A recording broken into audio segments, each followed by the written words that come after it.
Bom, boa noite, sejam todos bem-vindos a mais um dia de estudos na Fraternidade Francisco de Assis, Casa de Bezerra de Menezes. Hoje nós teremos como tema principal dos nossos estudos o Evangelho segundo Carlos Torres Pastorino.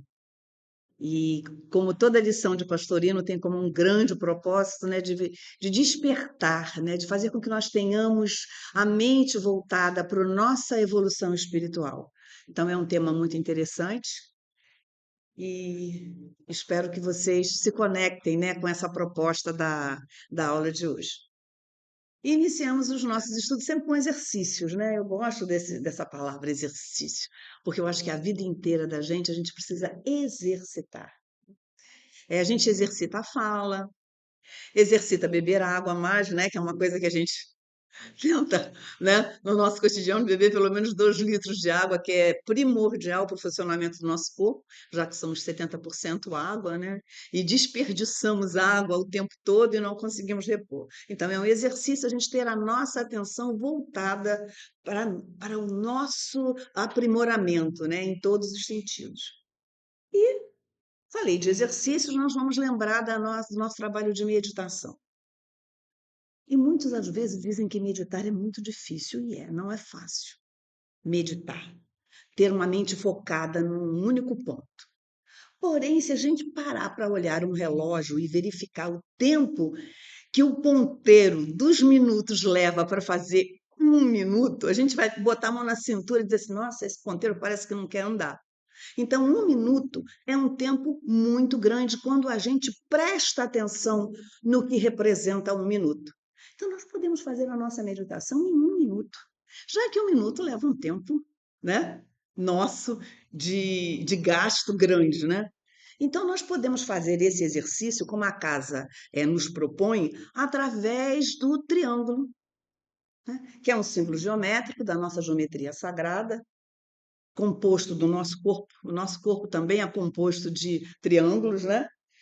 E observar esse triângulo e preencher ele na cor do mês, que já nos faculta a desenvolver, né, o aprendizado da cromoterapia, que é a aplicação da vibração das cores para nosso benefício. Hoje vamos falar em nós, vamos pensar em nós.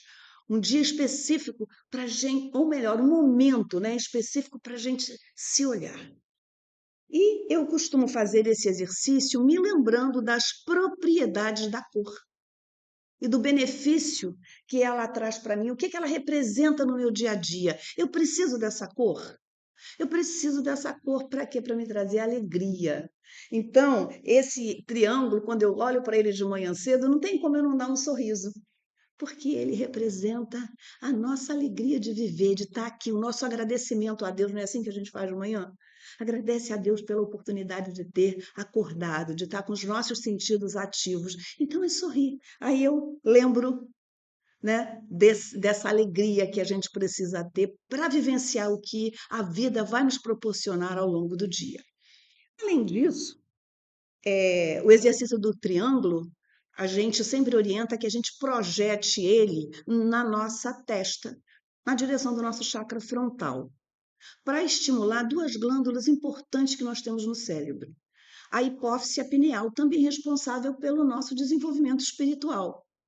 Estamos numa casa que desenvolve a nossa espiritualidade, então esse exercício ele vai ao encontro de uma das propostas da casa, trabalhando a nossa memória. Hoje nós estamos aqui no momento de estudos, então nada melhor do que aplicar a cor amarela para estimular as células nervosas do cérebro, para a gente memorizar, sair daqui com um pouco da informação que hoje nós vamos trocar, né? Porque é uma troca. Eu falo para vocês e a mente de vocês vai trazendo, vamos dizer assim, respostas para aquilo que eu vou falando.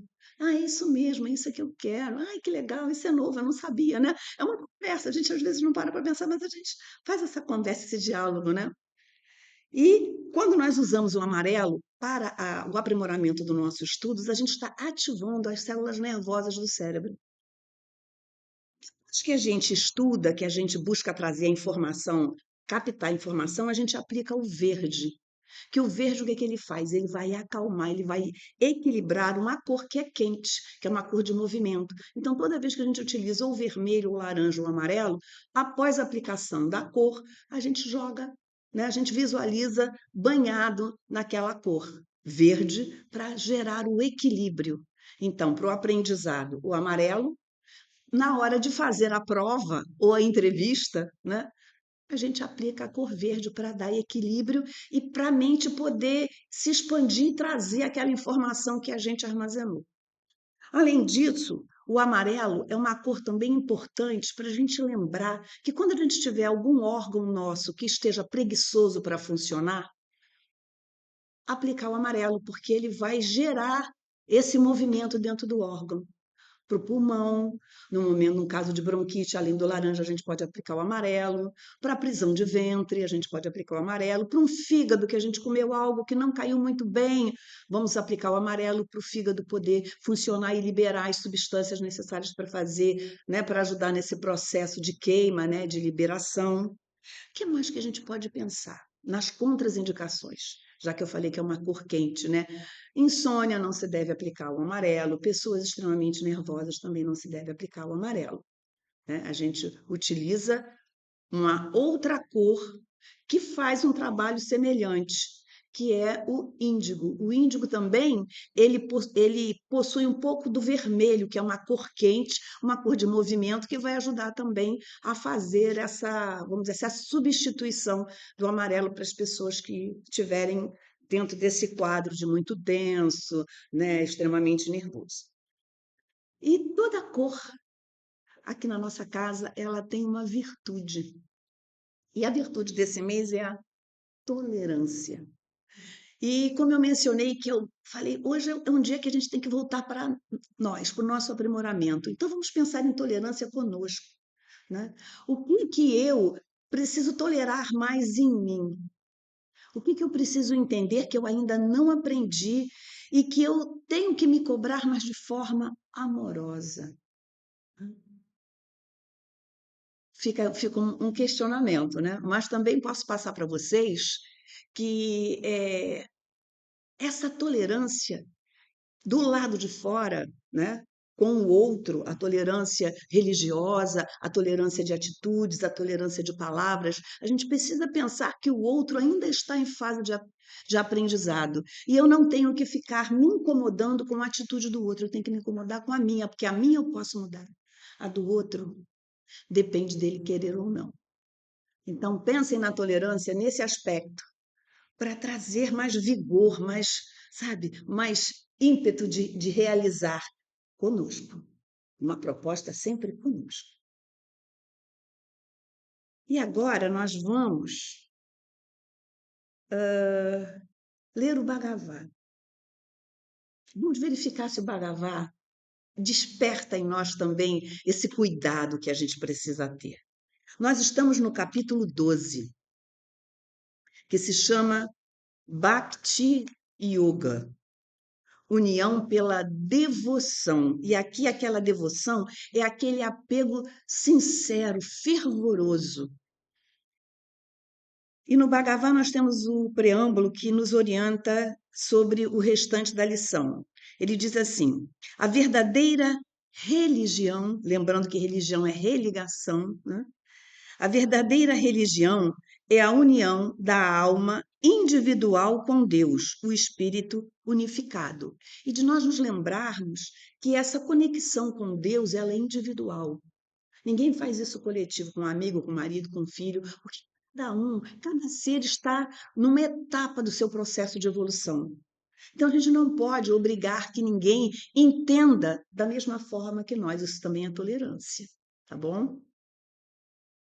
E o Bhagavad, ele é um livro que nos ensina a nos ouvir, a gente ouvir o nosso Cristo interno, porque ele é um diálogo entre Arjuna e Krishna. Arjuna sendo representado por nós, seres ainda, esses buscadores que nós estamos tentando entender, né? Os processos pelo qual a gente ainda tem que passar. E Krishna, sabe, o nosso Cristo interno, aquela informação que já está armazenada, mas está adormecida, que eu preciso acordar.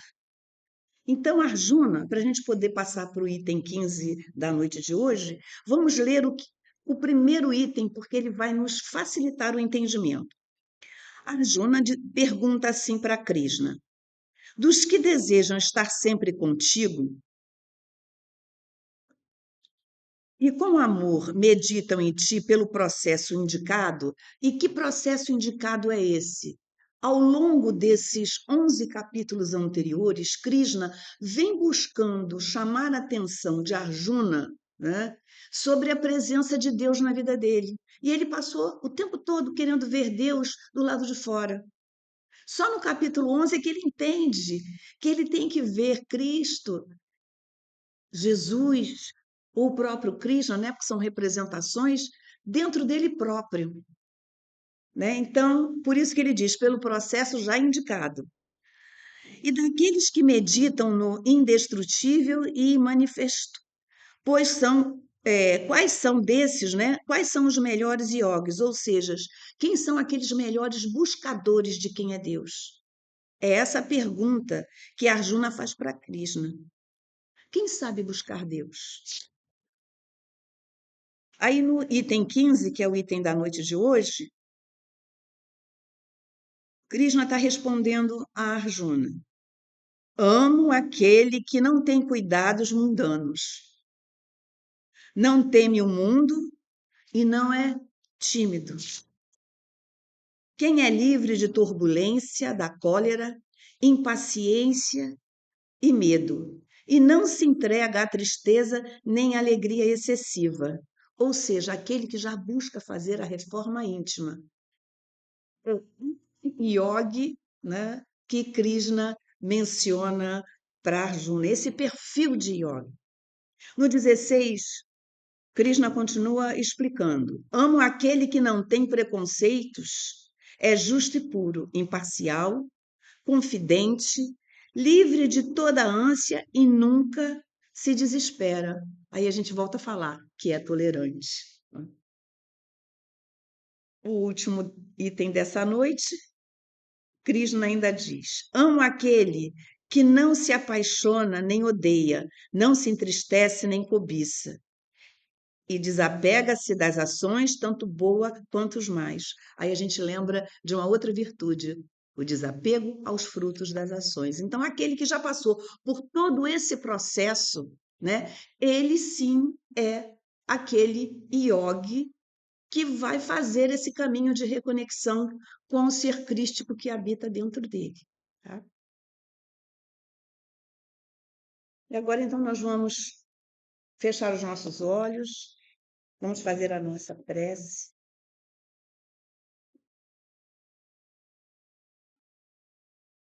E vamos inspirar o ar, trazer esse ar para dentro de nós, buscando trazer, vamos pensar na tolerância, na vibração da luz amarela, trazendo para a gente mais alegria. Quem é alegre é mais amoroso, para que a noite de hoje possa trazer para nós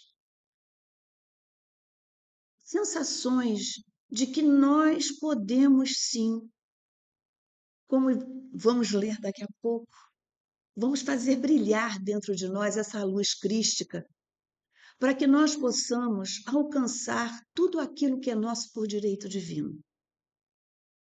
E que todos os irmãos espirituais que nos auxiliam na noite de hoje possam continuar vibrando, trazendo para a gente a paz, o equilíbrio, o amor, a sabedoria. Que a paz se estabeleça em nossos corações e graças a Deus. Bom, e agora nós já vamos passar para o Evangelho e nós vamos conversar sobre a visita dos magos. Quem são esses magos, né? São os homens sábios. Então vamos ler. Quem nos passa essa passagem é Mateus, capítulo 2, itens de 1 a 12. Tendo Jesus nascido em Belém, da Judéia, No tempo do rei Herodes o Grande, vieram do Oriente alguns magos a Jerusalém. E esses magos perguntaram a Herodes: onde está o recém-nascido, rei dos judeus? Porque vimos seu astro no Oriente e viemos adorá-lo. O rei Herodes, ouvindo isso, perturbou-se, e com ele toda Jerusalém, ou seja, a informação de que nasceu o rei dos judeus, tendo, né, na Judéia um rei que era Herodes. Que rei seria esse, né? E evocando todos os principais sacerdotes, os escribas do povo, perguntava-lhes então, não perguntava-lhes, se havia de nascer Cristo? Essa era a pergunta do rei Herodes. E eles lhe disseram: em Belém da Judéia, porque assim está escrito pelo profeta. Quer dizer, já tinha uma profecia que dizia que iria nascer, né, um rei.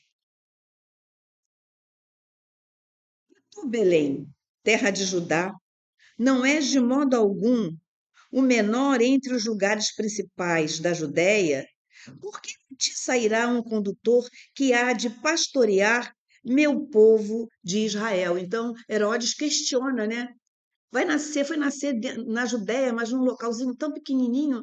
Que rei é esse que vem para, né, para, vamos dizer assim, reinar nesse local tão grande, né? Por que nascer num local tão pequeno dentro desse contexto? Então Herodes chamou secretamente os magos e deles indagou com precisão o tempo em que o astro havia aparecido. E enviando-os a Belém, disse-lhes, enviando os magos a Belém: ide formar-vos cuidadosamente acerca do menino, e quando o tiverdes encontrado, avisai-me, para que eu também vá adorá-lo. Os magos, aí lembrando, né, que Herodes foi aquele rei que, quando ele soube que iria nascer, né, um rei, o que ele fez? Ele mandou, né, assassinar todos os meninos que tivessem até 2 anos. Quer dizer, ele não queria deixar escapar nenhum que já poderia ter nascido, né, e que fosse rei. Ele fez esse massacre, né, nesse período. Então, a preocupação dele não era ir vê-lo, era ir deter a ação desse rei, né? Mas, não, os magos, depois de ouvirem o rei, partiram, e eis que o astro que viram no Oriente os guiou até que, vindo, parou sobre o lugar onde estava o menino.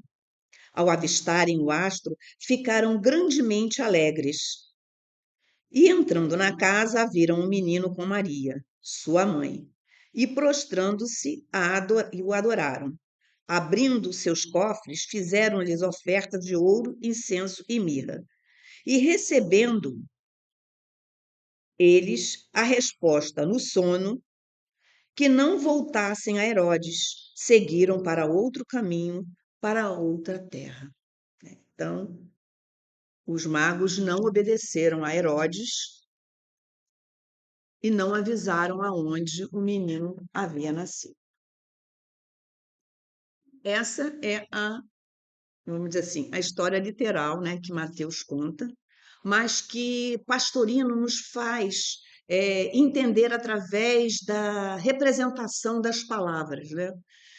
Belém é entendido que é o centro da espiritualidade. E onde é o centro da espiritualidade em nós?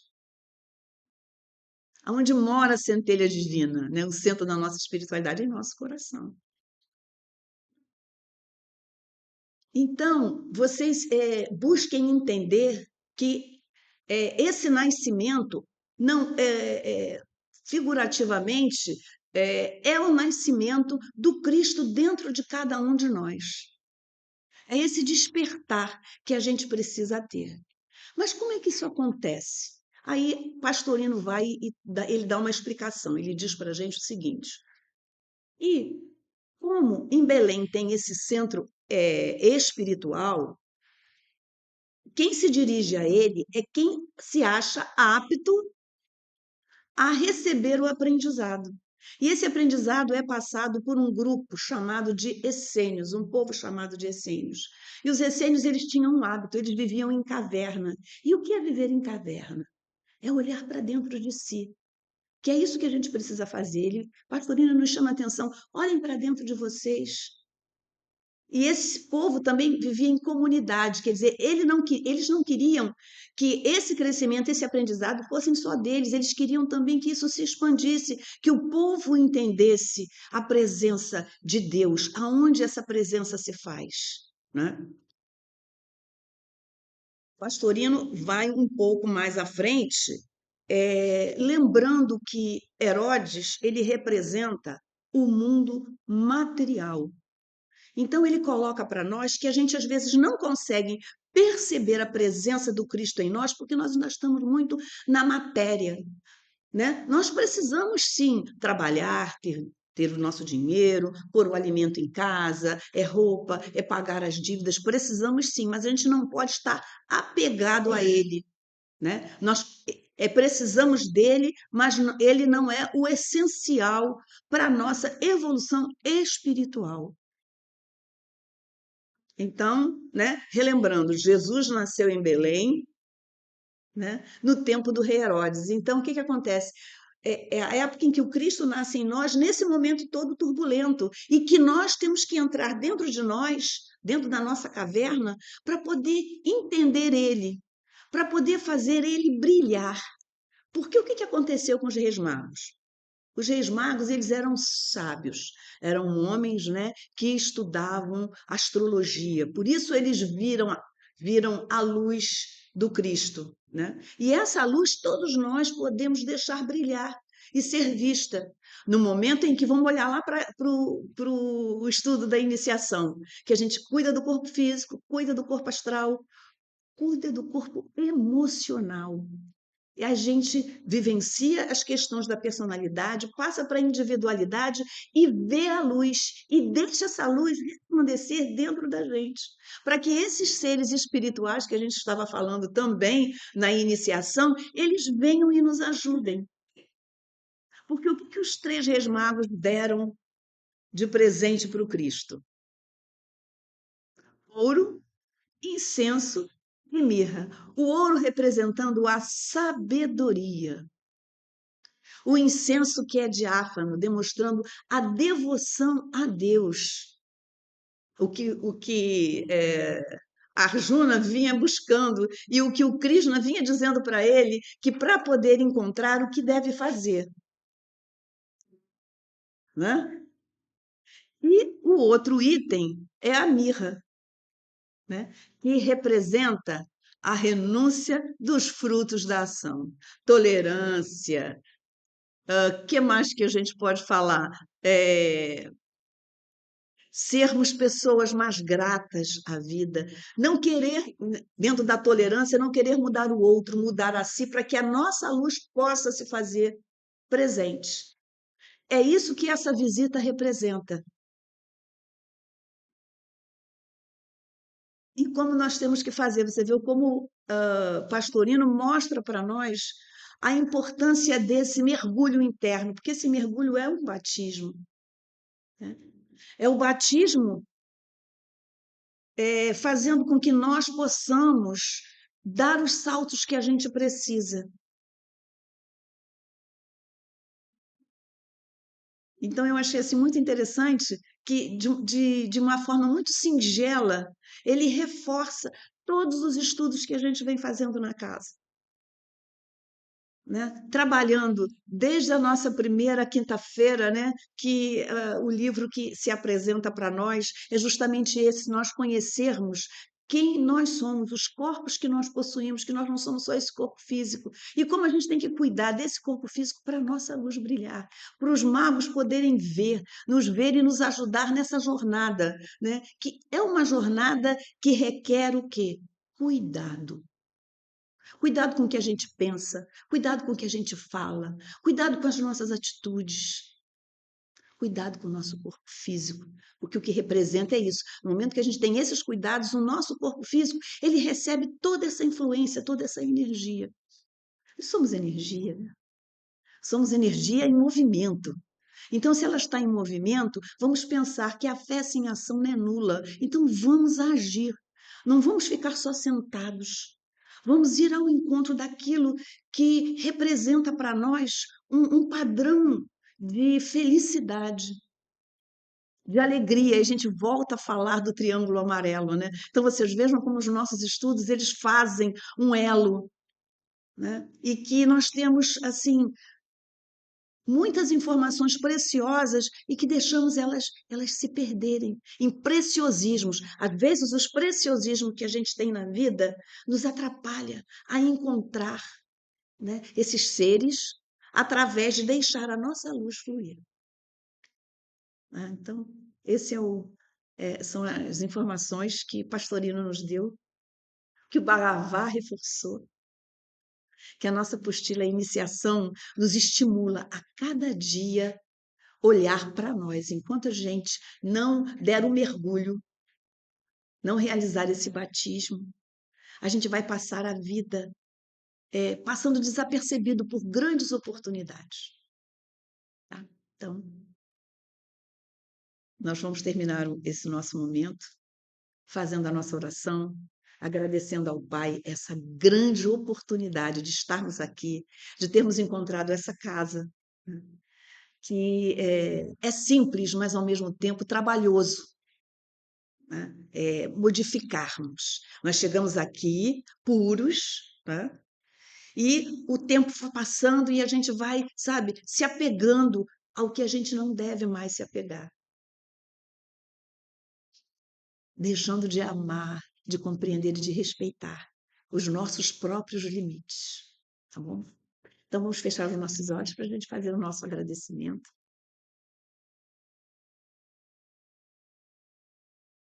Pai, obrigado por mais essa noite. Obrigado por esses irmãos espirituais que nos acompanham, que nos orientam.